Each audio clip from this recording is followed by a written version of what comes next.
2024 সালে কানাডাতে বসবাস করার জন্যে মেজর যতগুলো চ্যালেঞ্জেস রয়েছে এর মধ্যে অন্যতম একটি বড় চ্যালেঞ্জ হচ্ছে হাউজিং চ্যালেঞ্জ।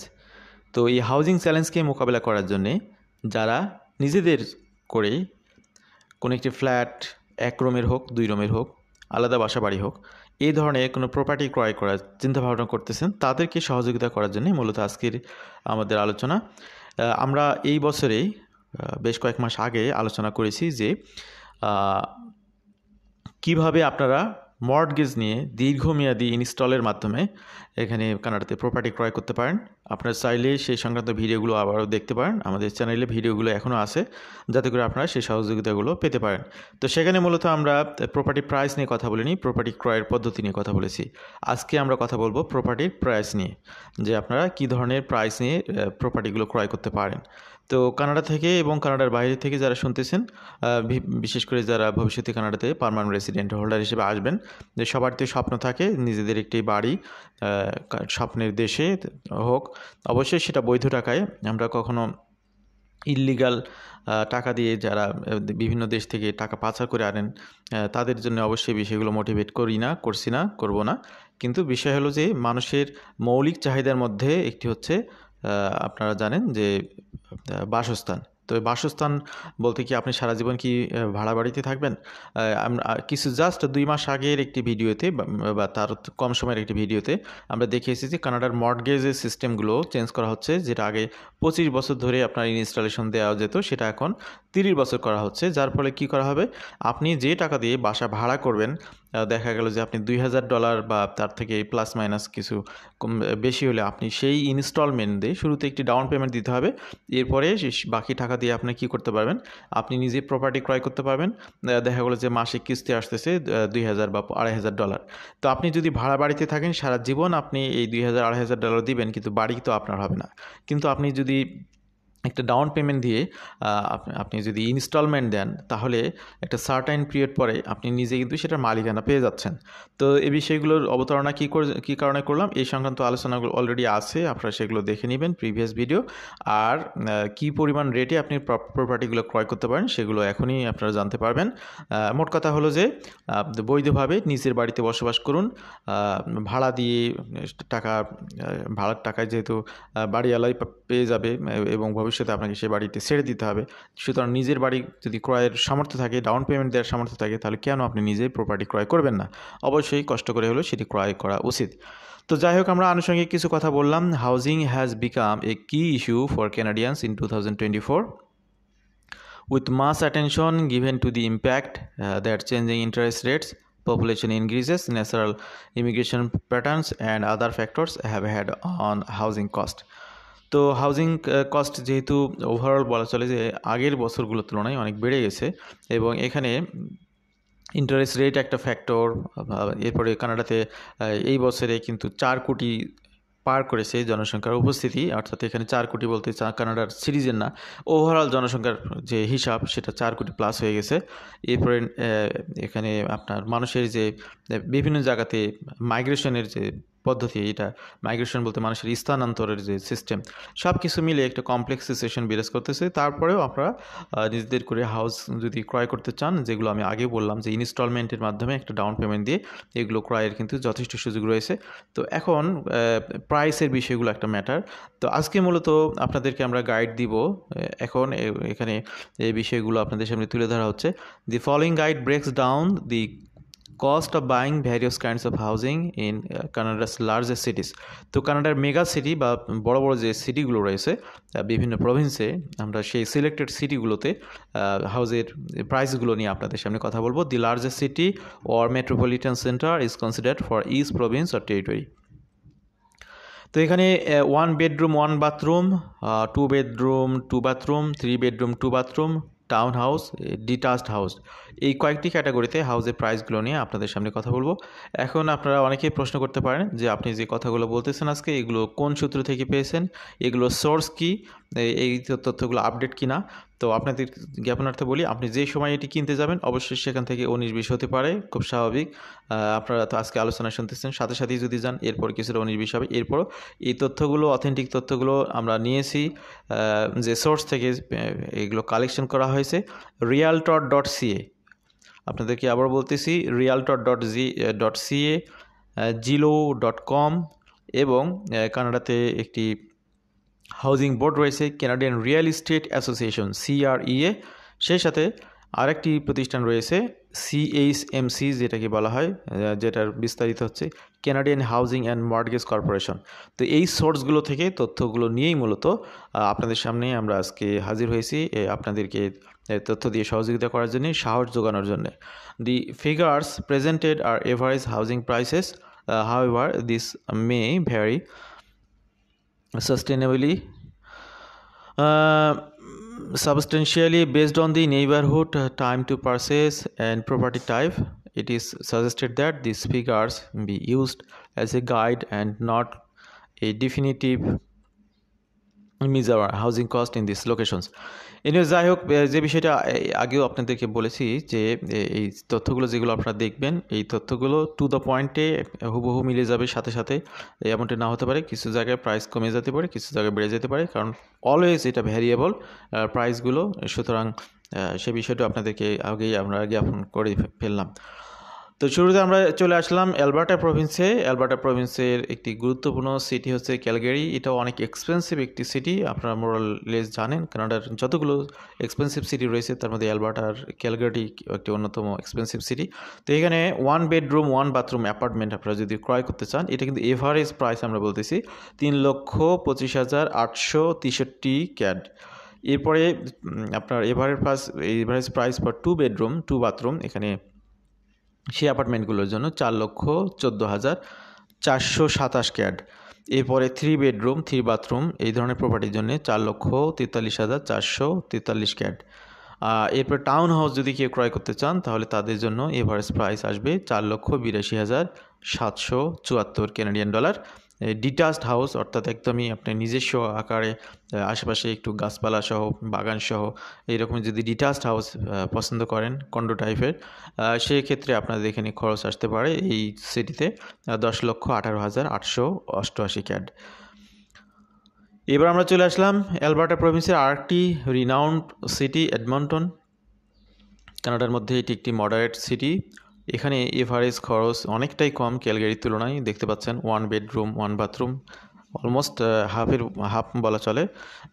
এখানে একটু দেখায় এরপরেও, যেখানে ক্যালগারিতে ছিল 1 বেডরুম 1 বাথরুম 3,25,000, এখানে আপনি পাচ্ছেন 1,52,877 ক্যানাডিয়ান ডলারে। অনেকের কাছে এটা সহনীয় হতে পারে যদি রেডি ক্যাশ থাকে। এরপরে রেডি ক্যাশ থাকতে হবে না, জাস্ট আপনার ডাউন পেমেন্ট দিতে হবে একটা পোর্শন, বাকি টাকা 25 বছর থেকে 30 বছর ইনস্টলমেন্টে দিতে পারবেন। আপনাদেরকে এই তথ্যগুলো দিয়ে ইনকারেজ করার উদ্দেশ্য একটাই, আপনি তো ভাড়ার পিছনে খরচ করবেনই, তার থেকে বরং আপনি যদি ডাউন পেমেন্ট দিতে পারেন তো নিজের বাড়ি ক্রয়ের জন্য ইনস্টলমেন্ট দেন, দিন শেষে তো আপনিই মালিকানা পাবেন। আর এখানে ইন্টারেস্ট রেট কিন্তু অনেক বেশি তা কিন্তু না, 2 থেকে 3% ইন্টারেস্ট রেটে আপনারা কিন্তু এই সুযোগগুলো পাবেন। Average price for 2 bedroom 2 bathroom 2,78,273 Canadian dollar. 3 bedroom 2 bathroom এখানে 4,01,765 ক্যানাডিয়ান ডলার। টাউন হাউসের জন্য 2,88,968 ক্যানাডিয়ান ডলার। ডিটাচড হাউসের দামও এখানে দেখেন প্রায় অর্ধেক ক্যালগারির তুলনায়, যেটা আমি আগেও বলেছিলাম ক্যালগারি অনেক এক্সপেন্সিভ একটি সিটি। অথচ এডমন্টন কিন্তু একই প্রভিন্সের মধ্যেই আরেকটা মডারেট শহর, সেখানে দেখুন এখানে ডিটাচড হাউসের দাম 5,21,268 Canadian dollar. According two CREA, the average price of all available housing in Alberta in July 2024 was 4,86,828 Canadian dollar, representing an 8.2% increase from 2023. তো গত বছরের তুলনায় আমরা এই যে তুলনামূলক কম্পারেটিভ তথ্য পেয়েছি, তাতে দেখা যাচ্ছে যে এই এডমন্টন শহরে গত বছরের তুলনায় 8.2% প্রাইস বেড়ে গেছে। এবার আমরা আসলাম কানাডার আরেকটি গুরুত্বপূর্ণ এক্সপেন্সিভ সিটি, বলা চলে কানাডার মধ্যে most expensive city, British Columbia ভ্যাঙ্কুভারে। Average price for 1 bedroom 1 bathroom apartment 5,97,051 Canadian dollar. Average price of 2 bedroom 2 bathroom apartment 846 Canadian dollar. 3 bedroom 2 bathroom এখানে দেখতে পাচ্ছেন আপনারা অনেক খরচ এখানে 26,62,771 Canadian dollar. এরপর টাউন হাউসের জন্য এখানে খরচ একটু কম 16,26,282 Canadian dollar. ডিটাচড হাউস যেগুলো রয়েছে ডিটাচড হাউসের প্রচুর পরিমাণে খরচ এখানে দেখতে পাচ্ছেন, অভাবনীয় মূল্য, যেগুলো আপনার অ্যালবার্টা প্রভিন্সে যেগুলো আমরা দেখলাম তার থেকে অনেক বেশি দাম। 84,93,824 Canadian dollar, অনেক বেশি দাম এখানে। তারপরেও যাদের অ্যাবিলিটি রয়েছে, হোয়াইট মানি রয়েছে, অবশ্যই তারা ক্রয় করতে পারেন। সুরে, ব্রিটিশ কলাম্বিয়ার আরেকটি সিটি হচ্ছে সুরে। এখানে এভারেজ প্রাইস একটি বেডরুম একটি বাথরুমের জন্য 4,51,920 Canadian dollar। দুইটি বেডরুম 2টি বাথরুম সহ যে অ্যাপার্টমেন্ট সেখানে 6,16,574 Canadian dollar। 3টি বেডরুম 2টি বাথরুম এরকম apartment 8,08,187 Canadian dollar। Town house এখানে 12,39,000 Canadian dollar। এরপরে ডিটাচড হাউস 23,64,226 Canadian dollar। তো এখানে সিআরএ রিপোর্ট অনুযায়ী আমরা দেখতে পাচ্ছি, CREA যেটা average price of all available housing in British Columbia in July 2024 was এখানে এভারেজ প্রাইস সবগুলোর এভারেজ করে যেখানে দেখা গেছে 9,62,537 Canadian dollar। এটা অবশ্য গত বছরের তুলনায় কমেছে 0.5% কমেছে। এটা মন্দের ভালো বলা চলে, দাম তো এমনিতেই বেশি, তারপরেও একটু হলেও কমেছে। এবার আমরা চলে আসলাম ম্যানিটোবাতে। ম্যানিটোবা প্রভিন্সের যেটা ক্যাপিটাল সিটি এই প্রভিন্সের, সেটা হচ্ছে উইনিপেগ। উইনিপেগে খরচ কিন্তু অনেক কম তুলনামূলক দেখতে পাচ্ছি। আপনারা দেখতে পাচ্ছেন একটি বেডরুম এবং একটি বাথরুমের জন্য 1,59,567 Canadian dollar। 2টি বেডরুম 2টি বাথরুমের জন্য 3,17,400 Canadian dollar। 3টি বেডরুম 2টি বাথরুম এই ধরনের অ্যাপার্টমেন্টের জন্য 3,46,117 Canadian dollar। টাউন হাউসের জন্য এখানে খরচ হবে 3,91,575 Canadian dollar। ডিটাচড হাউসের জন্য 4,59,325 Canadian dollar। According to CREA এখানে যেটা আমরা দেখতে পাচ্ছি জুলাই 2024 অনুযায়ী ম্যানিটোবাতে এখানে হাউসের যে অবস্থা, হাউজিং প্রাইসের এভারেজ প্রাইস ছিল 3,76,770 Canadian dollar। এটা গত বছর অর্থাৎ 2023-এর তুলনায় 6.9% বেড়ে গিয়েছে। নিউ ব্রান্সউইকের একটি গুরুত্বপূর্ণ সিটি মংকটনে চলে আসলাম আমরা। নিউ ব্রান্সউইক আপনারা জানেন যে এটি আপনার আটলান্টিক প্রভিন্সের মধ্যে একটি গুরুত্বপূর্ণ Province. Average price 1 bedroom 1 bathroom apartment, এই ডাটাটা এই মুহূর্তে হাতে নেই। এভারেজ প্রাইস 2 বেডরুম 2 বাথরুম এখানে দেখা যাচ্ছে 3,73,755 Canadian dollar। 3 bedroom 2 bathroom properties এখানে 3,07,520 Canadian dollar। টাউন হাউসের জন্য 2,89,291 Canadian dollar। Detached house 3,74,267 Canadian dollar। According to CREA, the average price of available housing in New Brunswick in July 2024 was 3,08,800 Canadian dollar, যেটা আপনার 6.4% increase হয়েছে 2023 সালে। তো 23 সালের তুলনায় আর কি। এরপর আমরা চলে আসলাম নিউফাউন্ডল্যান্ড ল্যাব্রাডরে। নিউফাউন্ডল্যান্ড ল্যাব্রাডরের মধ্যে এটার যে ক্যাপিটাল সিটি প্রভিন্সের সেন্ট জনে এখানেও খরচ তুলনামূলক বেশি অন্যান্য সিটির তুলনায়। আটলান্টিক প্রভিন্স হিসেবে খরচ কিন্তু কম না। এখানে 1 বেডরুম 1 বাথরুমের জন্য প্রাইস হচ্ছে 1,84,933 Canadian dollar। 2 বেডরুম 2 বাথরুমের জন্য 4,25,375 Canadian dollar। 2 বেডরুম 2 বাথরুমের জন্য 3,07,520 Canadian dollar। টাউন হাউসের জন্য 4,10,102 Canadian dollar। ডিটাচড হাউসের জন্য 5,48,960 Canadian dollar। তো এখানে CREA রিপোর্ট অনুযায়ী যেটা আমরা দেখতে পাচ্ছি, এখানে এভারেজ প্রাইস হলো 2,97,000 Canadian dollar। যেটা 2023 সালের তুলনায় এখানে 4.2% ইনক্রিমেন্ট হয়েছে গত বছরের তুলনায়। তো এবার আমরা চলে আসলাম নোভা স্কোশিয়াতে। নোভা স্কোশিয়ার হ্যালিফ্যাক্স, এটাও capital city of Nova Scotia Province. তো এখানে 1 বেডরুম 1 বাথরুম অ্যাপার্টমেন্ট অনেক খরচ দেখতে পাচ্ছি আমরা, 4,71,092 Canadian dollar. Average price of 2 bedroom 2 bathroom apartment 7,32,532 Canadian dollar. 3 bedroom 2 bathroom properties 7,71,540 Canadian dollar.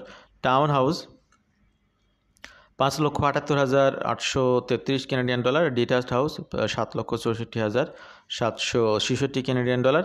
এখানে জুলাই 2024 পর্যন্ত আমরা দেখতে পাচ্ছি যে এভারেজ প্রাইস নোভা স্কোশিয়াতে ছিল 4,18,200 কানাডিয়ান ডলার, যেটা গত বছরের তুলনায় 4.4% ইনক্রিমেন্ট হয়েছে। এবার আপনাদেরকে নিয়ে আসলাম অন্টারিও প্রভিন্সে। অন্টারিও প্রভিন্স আপনারা জানেন যে এখানে হাউজিং ক্রাইসিস সবচেয়ে বেশি প্রকট আকার ধারণ করে গত বছরে 2023 সালে, এবং এই প্রকটতার কারণেই কিন্তু গভর্নমেন্ট বাধ্য হয়ে স্টুডেন্টদের জন্য, আন্ডারগ্রেড স্টুডেন্টদের জন্য একটি ক্যাপ সিস্টেম চালু করতে বাধ্য হয়েছে বা চালু করেছে। তো এখানে আমরা দেখতে পাচ্ছি এখানে হাউজিং প্রাইসগুলোও অনেক বেশি, ব্রিটিশ কলাম্বিয়ার মতোই বা তার আশেপাশেই কম বেশি মোরলেস। এখানে 1 বেডরুম 1 বাথরুমের জন্য 6,71,092 কানাডিয়ান ডলার। 2 বেডরুম 2 বাথরুমের জন্য 9,20,588 কানাডিয়ান ডলার। 3 বেডরুম 2 বাথরুমের জন্য 29,52,402 কানাডিয়ান ডলার। টাউন হাউস যদি কেউ কিনতে চান 9,92,280 কানাডিয়ান ডলার। ডিটাচড হাউসের জন্য আপনার এখানে 47,13,735 কানাডিয়ান ডলার। তো অনেক বেশি এক্সপেন্সিভ, সেটা আপনারা তুলনা করলেই বুঝতে পারবেন আমাদের তথ্যগুলো যদি একটু ভালো করে খেয়াল করেন। আমরা অন্টারিও প্রভিন্সের মধ্যে টরন্টো থেকে আমরা ওয়াটোয়াতে চলে আসলাম। অন্টারিও প্রভিন্সের ক্যাপিটাল সিটি। এখানে এভারেজ প্রাইস 1 বেডরুম 1 বাথরুমের জন্য দেখুন অনেক কম টরন্টোর তুলনায়, 3,99,544 কানাডিয়ান ডলার। 2 বেডরুম 2 বাথরুমের জন্য 5,68,338 কানাডিয়ান ডলার। 3 বেডরুম 2 বাথরুমের জন্য 7,89,717 কানাডিয়ান ডলার। টাউন হাউস যদি কেউ ক্রয় করতে চান সেক্ষেত্রে প্রাইস পড়বে 6,29,665 কানাডিয়ান ডলার। ডিটাচড হাউস যদি কেউ নিতে চান 10,20,820 কানাডিয়ান ডলার। তো ডিটাচড হাউসের দাম অন্য মেজর সিটিগুলোর তুলনায় এখানে কম বলতে ওভারঅল কম না, ভ্যাঙ্কুভারের তুলনায় কম, অনেক কম, টরন্টো এবং ভ্যাঙ্কুভারের তুলনায় অনেক কম। তো এখানে সিআরই এর রিপোর্ট অনুযায়ী আমরা যেটা দেখতে পাচ্ছি 2024-এ এসে এখানে কিন্তু প্রাইস কমেছে, এবং এখানে এভারেজ প্রাইস ছিল আপনার 8,37,685 কানাডিয়ান ডলার। এবার আমরা চলে আসলাম কানাডার সবচাইতে ছোট প্রভিন্স, যেটি প্রিন্স এডওয়ার্ড আইল্যান্ডে। প্রিন্স এডওয়ার্ড আইল্যান্ডের আপনার যেটা ক্যাপিটাল সিটি চার্লেটন। এখানে দেখতে পাচ্ছেন 1 বেডরুম 1 বাথরুম, তাদের প্রাইস হচ্ছে 3,21,825 Canadian dollar. Average price 2 bedroom 2 bathroom apartment 4,53,483 Canadian dollar. 3 bedroom 2 bathroom প্রপার্টিজের জন্য 4,87,139 কানাডিয়ান ডলার। 2 টাউন হাউসের জন্য এখানে 2 বেডরুম এবং 3 বেডরুমের খরচ অলমোস্ট কাছাকাছি, অল্প ডিফারেন্স। এই জন্যে কেউ যদি 2 বেডরুম কিনতে চান তাদেরকে পরামর্শ দেবো 3 বেডরুম কিনতে, একটি সাবলেটও দিতে পারবেন, ভাড়া পাবেন। টাউন হাউসের জন্যে 4,74,480 কানাডিয়ান ডলার। ডিটাচড হাউসের জন্য 6,79,247 Canadian dollar. According to CREA, the average price of all available housing price in Prince Edward Island 2024-এর জুলাইয়ে যে তথ্য এখানে দাঁড়িয়েছে সেখানে দেখা যাচ্ছে আপনার এভারেজ প্রাইস এখানে ছিল 3,65,000 কানাডিয়ান ডলার। এটি গত বছরের তুলনায় 0.3% ডিক্রিজ হয়েছে, কমে নাই, কমেছে, দাম বাড়ে নাই, কমেছে। এবার আমরা চলে আসলাম কানাডার আরেকটি গুরুত্বপূর্ণ প্রভিন্স কুইবেকে। কুইবেকের আবার আরেকটি গুরুত্বপূর্ণ সিটি, সবচেয়ে গুরুত্বপূর্ণ সিটি মন্ট্রিয়াল। মন্ট্রিয়াল নিয়ে গতকালকে কথা বলেছি। এভারেজ প্রাইস 1 বেডরুম 1 বাথরুম এখানে 4,20,616 Canadian dollar. Average price of 2 bedroom 2 bathroom apartment 8,71,050 Canadian dollar. 3 bedroom 2 bathroom properties 9,97,473 Canadian dollar. Town হাউসে 7,82,850 কানাডিয়ান ডলার। ডিটাচ হাউসে 10,91,333 কানাডিয়ান ডলার। কুইবেকের আরেকটি গুরুত্বপূর্ণ সিটি হচ্ছে কুইবেক সিটি, প্রভিন্সের নামেই সিটির নাম। সেখানে কিন্তু মন্ট্রিয়ালের তুলনায় অনেক কমে আপনারা ক্রয় করতে পারবেন। এভারেজ প্রাইস 1 বেডরুম 1 বাথরুমে 2,67,492 কানাডিয়ান ডলার। 2 বেডরুম 2 বাথরুমে 5,67,983 কানাডিয়ান ডলার। 3 বেডরুম 2 বাথরুম এখানে 6,27,143 কানাডিয়ান ডলার। টাউন হাউসের জন্য প্রাইস পড়বে 5,14,850 কানাডিয়ান ডলার। ডিটাচড হাউস যেগুলো রয়েছে সেগুলোর জন্য 6,43,083 কানাডিয়ান ডলার। তো সিআরইএ রিপোর্ট অনুযায়ী তাদের যে জুলাই 2024 পর্যন্ত যে তথ্য, তাতে দেখা গেছে এভারেজ প্রাইস এখানে ওভারঅল 5,25,782 কানাডিয়ান ডলার, যেটা গত বছরের তুলনায় 6.3% ইনক্রিমেন্ট হয়েছে। এবার আমরা চলে আসলাম কানাডার প্রেরি প্রভিন্স সাসকাচুয়ানের সাসকাটুন সিটিতে। এখানে আপনারা দেখতে পাচ্ছেন যে 1 বেডরুম 1 বাথরুমে এখানে প্রাইস হলো 2,35,142 Canadian dollar. Average price of 2 bedroom 2 bathroom apartment 2,99,083 Canadian dollar. 3 bedroom 2 bathroom এখানে খরচ অনেক বেশি, 4,06,75 কানাডিয়ান ডলার। আমি পরামর্শ দেবো এই প্রভিন্সে যদি কেউ অ্যাপার্টমেন্ট কিনেন তাহলে 2 বেডরুম 2 বাথরুম এটা কিনবেন। 1 বেডরুম থেকে একটু বেশি তুলনামূলকভাবে, কিন্তু 3 বেডরুমের খরচ অনেক বেশি। টাউন হাউসের দাম আবার 3 বেডরুমের কাছাকাছি 4,14,308 কানাডিয়ান ডলার। ডিটাচ হাউসের দাম অনেক বেশি 10,70,483 কানাডিয়ান ডলার। সিআরইএ রিপোর্ট অনুযায়ী জুলাই 2024 পর্যন্ত এখানে দেখা যাচ্ছে এভারেজ প্রাইস এখানে 3,44,800 কানাডিয়ান ডলার, যেটা আপনার গত বছরের তুলনায় 4.5% ইনক্রিমেন্ট হয়েছে আগের তুলনায়। তো আমাদের সাথে যারা এতক্ষণ কানাডার এই রিয়েল এস্টেট সংক্রান্ত তথ্যগুলো জানলেন তাদেরকে ধন্যবাদ জানাচ্ছি। পরিশেষে আপনাদেরকে একটি মানবিক আবেদন জানাবো আপনাদের কাছে, যেহেতু আমাদের বেশিরভাগ শ্রোতা বাংলা ভাষাভাষী এবং বাংলাদেশে সবচাইতে বেশি শ্রোতা আমাদের কথা শুনে থাকেন, আলোচনাগুলো শুনে থাকেন। তো আজকের আলোচনাটাও অনেকে শুনবেন। তো যারা কানাডা থেকে শুনতেছেন এবং যারা বাংলাদেশ থেকে শুনতেছেন, কানাডাতে তো বাংলাদেশের অনেক ব্যক্তিরা রয়েছেন, ইন্ডিয়ান ব্যক্তিরা রয়েছেন, সবার প্রতি আহ্বান থাকবে বাংলাদেশে হঠাৎ করে যে বন্যা শুরু হয়েছে সেই বন্যা কবলিত ব্যক্তিদের পাশে দাঁড়ানোর জন্য আমরা আহ্বান জানাবো। আমাদের চ্যানেল থেকে কিন্তু আপনারা ফ্রি পরামর্শ পান কন্টিনিউ। তো এই ফ্রি পরামর্শের জায়গা থেকে আপনারা কিছু টাকা হলেও এই বন্যার্ত ব্যক্তিদেরকে সহযোগিতা করবেন, এটা আমাদের অনুরোধ থাকলো। যেহেতু অনেকগুলো ফ্রি কনসালটেন্সি আপনারা পাচ্ছেন প্রতিনিয়ত, অথেন্টিক তথ্য দিয়ে আপনাদেরকে সহযোগিতা করে থাকি। যারা ভালো করে দেখতেছেন শুনতেছেন তারা এখান থেকে অবশ্যই বেনিফিটেড হচ্ছেন, প্রতারিত হবেন না ইনশাল্লাহ তথ্য কেন্দ্রিক। তো আপনাদের প্রতি আহ্বান থাকবে আপনারা এই মানবিক কাজে সাড়া দিন, যার যতটুকু সামর্থ্য আছে যেভাবে পারেন। ভালো থাকবেন সবাই, আল্লাহ হাফিজ, সালামু আলাইকুম।